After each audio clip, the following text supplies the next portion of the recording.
Ողջույն իմ շատ սիրելի եւ հարազատ լսողներ։ Այսօրվա պատմությունը, որ ուզում եմ ձեզ պատմել, վստահ եմ շատերից սրտից է խոսելու։ Գիտեք, կան մարդիկ, ովքեր թվում է թե ընտանիքի անդամ են, բայց իրականում նրանց ներկայությունը մշտական քննություն է քո նյարդերի համար։ Սա պատմություն է այն մասին, թե ինչ է լինում, երբ մեկը փորձում է իր կեղծ արժեքներն ու գլամուրային կյանքի կանոնները պարտադրել ուրիշի ընտանիքին։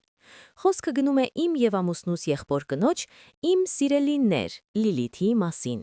Նախքան ամենաթեժ պահին անցնելը, ուզում եմ խնդրել ձեզ, եթե ձեզ դուր են գալիս մեր անկեղծ զրույցները, անպայման բաժանորդագրվեք ալիքին եւ սեղմեք զանգակի վրա, դա ինձ շատ կօգնի։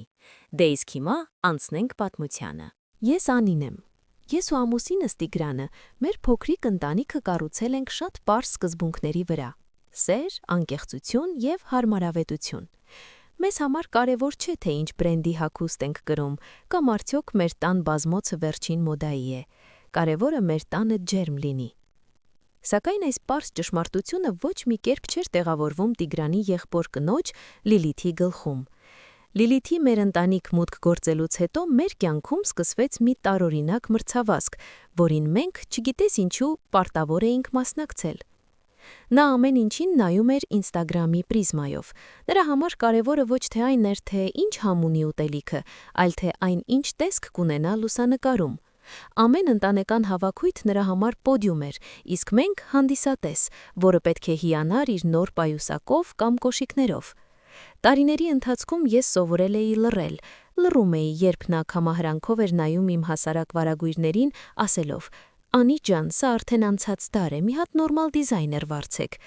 Լռում էի, երբ նա իմ երեխային բերում էր չափազանց թանկ, բայց բացարձակ անհարմար ու անպետք նվերներ, միայն ցույց տալու համար, որ ինքը կարող է իրեն թույլ տալ։ Ես լռում էի հանուն ամուսնուս եւ նրա եղբոր խաղաղ հարաբերությունների, բայց ամեն համբերություն սահման ունի։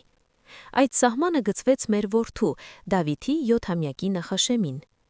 Դավիթը շատ ակտիվ, կենսուրախ երեխա է։ Նա տանել չի կարողանում պաշտոնական հագուստներ, ձիգ սեղաններ եւ երկար կենացներ։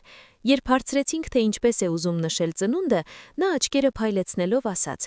«Մամ, պապ, մենակ թե ռեստորան չլինի, ես ուզում եմ մեր ամառանոցում, ընկերներիս հետ, որ կարողանանք ջրոցի խաղալ, ֆուտբոլ խաղալ ու խոտերի վրա պարկել»։ Մեզ համար երեխայի ցանկությունը օրենք էր։ Մենք որոշեցինք կազմակերպել իսկական ամառային խնջույք։ Պլանը պարզ էր՝ լավ խորոված, շատ մրգեր, պաղպաղակ եւ մի մեծ, համեղ տնական տորտ, որը ես ինքս պիտի թխեի։ Ոչ մի հանդիսավար, ոչ մի արհեստական ֆոտոզոնա։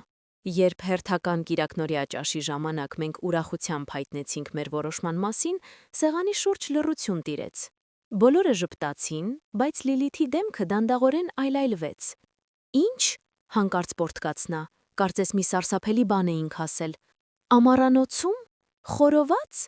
Անի, դու լուրջ ես խոսում։ Երեխան 7 տարեկան է դառնում, դա դպրոցական տարիք է։ Դուք հասկանում եք, թե դա ինչքան հասարակ է»։ Ես փորձեցի ժպտալ ու մեղմել իրավիճակը։ «Լիլիթ ջան, դա Դավիթի ցանկությունն է, նա ուզում է խաղալ, ոչ թե կոստյումով նստել սեղանի շուրջ»։ «Այդ երեխան դեռ չի հասկանում ինչ է ուզում», կտրեց նա, «իսկ դուք պարտավոր եք նրա համար կարգին տոն կազմակերպել։ Ինչ կմտածեն բարեկամները, կասեն Տիգրանը փող չունի մի հատ նորմալ ռեստորան վարձի։ Դուք խայտառակ եք անելու ամբողջ ազգին։ Իմ ընկերուհիները կտեսնեն նկարներն ու կծիծաղեն ինձ վրա, որ իմ բարեկամները խոտերի մեջ են ծնունդ անում»։ Այդ օրը վեճը չթեժացավ, քանի որ ամուսինս Տիգրանը կոշտ հայացքով նայեց եղբորը եւ թեման փակվեց, բայց դա միայն սկիզբն էր։ Հաջորդող շաբաթվա ընթացքում Լիլիթը սկսեց իսկական հոգեբանական գրոհ։ Նա զանգում էր սկեսրոջս եւ ժամերով բացատրում, թե ինչքան սխալ ենք մենք վարվում։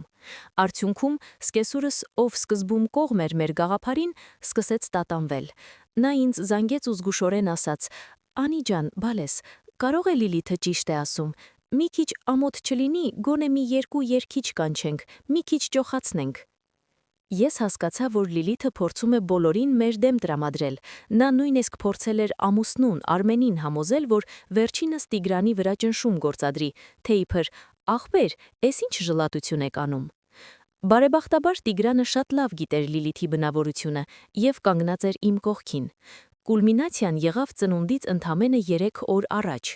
Մեր ընտանեկան Viber-ի չաթում, որտեղ բոլոր բարեկամները կային, Լիլիթը ուղարկեց մի երկար ձայնային հաղորդագրություն։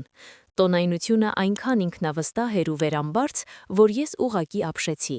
Նա ասում էր. «Ժողովուրդ ջան, ես չեմ կարող թույլ տալ, որ այս խայտառակությունը շարունակվի։ Անի, ես հասկանում եմ, որ դու փորձ չունես նորմալ միջոցառումներ կազմակերպելու, դրա համար ես որոշեցի օգնել։ Ես արդեն պայմանավորվել եմ քաղաքի լավագույն իվենթ պլանավորողի հետ։ Նրանք կգան ձեր ամառանոց, կբերեն հատուկ սպիտակ վրաններ, կսարքեն շքեղ ֆոտոզոնա, փուչիկներով ու Դավիթի անոնով։ Ես պատվիրել եմ նաև քեյթերինգ, որ նորմալ ֆուրշետ լինի, ոչ թե ձեր խորովածը։ Եվ ամենակարևորը՝ տորթը։ Ես չեղարկել եմ քո թխելու պլանը։ Իմ ծանոթ հրուշակագործը կսարքի եռահարկ, շքեղ տորթ, որը նկարներում ֆանտաստիկ կնայվի։ Սա թող լինի մեր նվերը Դավիթին, որ երեխան գոնե մի անգամ նորմալ տոն տեսնի։ Այս հաղորդագրությունը լսելուց հետո ես հասկացա, սա արդեն տորթի կամ խորովածի հարց չէ։ Սա մեր ընտանիքի սահմանները հարգելու հարցն է։ Նա առանց մեզ հարցնելու չեղարկում էր մեր պլանները և իրեն դնում էր փրկչի տեղում։ Ես խորը շունչ քաշեցի, մի կողմ դրեցի բոլոր էմոցիաները և ընդհանուր չաթում գրեցի իմ պատասխանը, հնարավորինս սառը և կտրուկ։ Լիլիթ, ես լսեցի քո հաղորդագրությունը, հիմա ուշադիր լսիր իմը։ Սա իմ որդու ծնունդն է և իմ տունը։ Այստեղ որոշումները կայացնում ենք ես և Տիգրանը, և մենք հաշվի ենք նստում միայն մեր երեխայի ցանկությունների հետ։ Մեզ պետք չեն քո վրանները, քո ֆոտոզոնաները և քո ցուցադրական լավությունները։ Դավիթը չի ուզում եռահարկ տորթ, նա ուզում է իր մոր թխած պարզ տորթը։ Խնդրում եմ, անհապաղ չեղարկիր քո բոլոր պայմանավորվածությունները։ Եթե քեզ համար մեր ընտանեկան ջերմությունը խայտառակություն է, և եթե դու գալիս ես միայն Instagram-ի համար նկարվելու, ապա կարող ես չգալ։ Մենք քեզ չենք ստիպում, բայց մեր տոնը քո PR ակցիայի մի վերածիր։ Այս թեման փակված է։ Չաթուն մեռելային լռություն տիրեց։ Ոչ ոք չհամարձակվեց ոչինչ գրել։ Նույնիսկ սկեսուրս, ով սովորաբար փորձում էր հարթել իրավիճակը, հասկացավ, որ Լիլիթը անցել է բոլոր թույլատրելի սահմանները։ Ծնունդի օրը եկավ։ Եղանակը հրաշալի էր։ Մեր ամառանոցի բակը լցված էր երեխաների իսկական անկեղծ ծիծաղով։ Նրանք վազվզում էին, ջրոցի էին խաղում, բոլորովին կեղտոտվել էին ու անասելի երջանիկ էին։ Մենք մեծերս նստած էինք պարզ փայտե սեղանի շուրջ, վայելում էինք տաք խորովածը, սառը գինին ու անկաշկանդ զրույցը։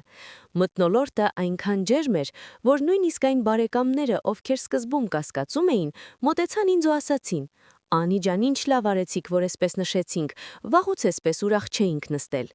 Իսկ Լիլիթը, նա եկավ ուշացումով, հագել էր մի նեղ երեկոյան զգեստ և անհավանական բարձր կրունկներ, որոնք խրվում էին հողի մեջ և թույլ չէին տալիս նրան նորմալ քայլել։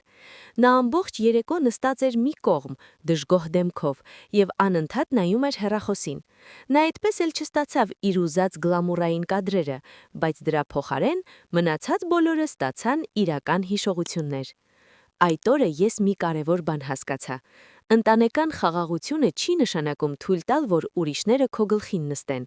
Երբեմն պետք է շատ կոշտ պաշտպանել քո ընտանիքի արժեքներն ու սահմանները, որպեսզի դիմացինը հասկանա, որտեղ է վերջանում իր իրավունքները և սկսվում քոնը։ Լիլիթն այդ դասը լավ սովորեց։